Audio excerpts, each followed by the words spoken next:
That acronym stands for a Fellow of the American Academy of Orthopedic Surgeons.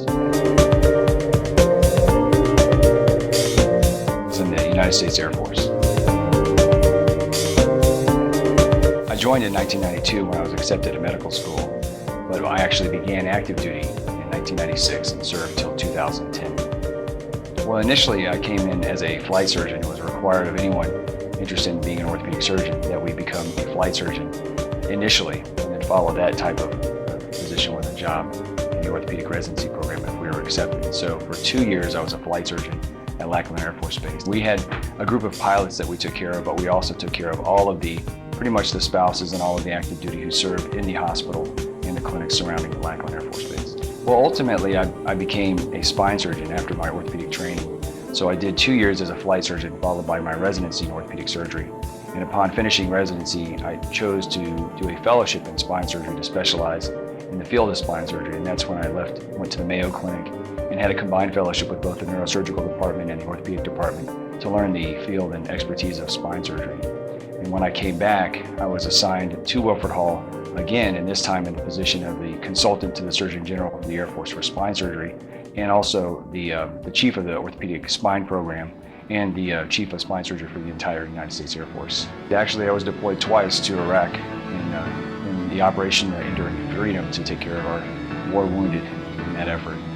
And that happened in 2006 and then again in 2009. Balad Air Base, where we were assigned, was actually dubbed Mortaritaville because mortars were sent over the wall between 8 and 10 times a day on a regular basis. I think sense of community, sense of comradeship, and a sense of duty to the service members who put their lives on the line every day for us when we were in Iraq, but for us taking care of them in a relatively safe environment in the hospital on base. Although we were being mortared, we treated 800 patients. We did surgical procedures on 800 patients in the scope of 4.5 months.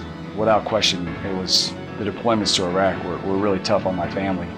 I had 2 small kids at the time and 3 now, and it was really difficult to be away from the family and have my wife kind of manage our lives back home by herself with the children. Despite that, I still feel like I was able to contribute to our country, and I feel proud of that effort. Well, when I separated, I had 14 years in, so I had spent quite a bit of my career in the Air Force, and I had formed some really nice bonds with patients and my colleagues in that time.